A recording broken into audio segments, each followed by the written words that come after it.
Morning friends, আজকে হচ্ছে 30 তারিখ সোমবার। তো দেখো সর্ষের তেল গরম হতে দিয়েছি, দিয়ে দিলাম কালো জিরে। কি করছি দেখো। আর এইটা কি গো, বাবারি বাবারি বলো কি এটা? এটা কাঁচকলার খোসা, রসুন আর কাঁচা লঙ্কা দিয়ে বেটেছি মিক্সারে।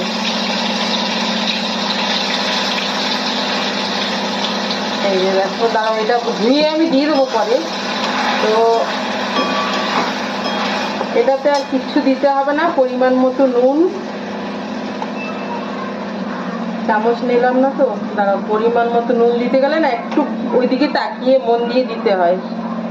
আর সামান্য হলুদ, হলুদ বেশি দিয়ে এই জন্যই লাভ নেই, কারণ এটা হলদে হলদে তো হবে না, এটা তো কালচেই হবে। সামান্য হলুদ। তাহলে কাঁচকলার খোসাকে রসুন আর কাঁচা লঙ্কা দিয়ে মিক্সারে ঘুরিয়ে সর্ষের তেলের মধ্যে কালো জিরে দিয়ে ফেলে এই যে এটা ঢাকা চাপা দিয়ে হবে।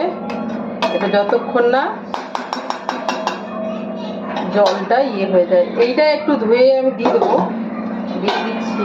বাস, এটা তো কিছু করতে হবে না, মাঝে মাঝে ঢাকা খুলে নাড়াচাড়া। এইভাবে কাঁচকলার খোসা বাটা কে খাও, দারুণ লাগে ভাতে। চলো, যে খায় তারই ভালো লাগে। চলো, তো এই দেখো, এই যে কাঁচকলার খোসা বাটাটা এরকম হয়েছে।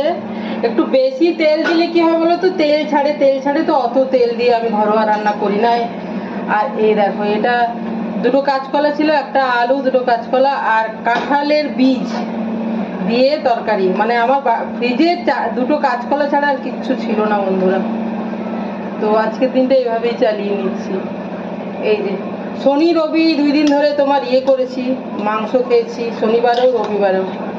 সেজন্য আজকে ফ্রিজ খালি। ফ্রিজে একটা পড়ে আছে শসা, লেবু আর কাঁচা লঙ্কা, আর ফ্রিজে কিচ্ছু নেই, ফ্রিজ খালি। দুটো কাঁচকলা, এটা দিয়ে আমাদের 3 মামের হয়ে যাবে, যেহেতু খুব সিম্পল রান্না করছি। আজকে একটু ঘি দেবো ওদেরকেও, আমিও সামান্য নেবো, নইলে ঘি যে খুব খায়, কারণ আমার মাছ মাংসই বেশি হয়, ডিম টিম, সেজন্য ঘি অত খাওয়া হয় না। তো আজকে কিছুই না, একটু ঘি নেবো, বাস। আজকে ভাতের সাথে এটাই। চলো।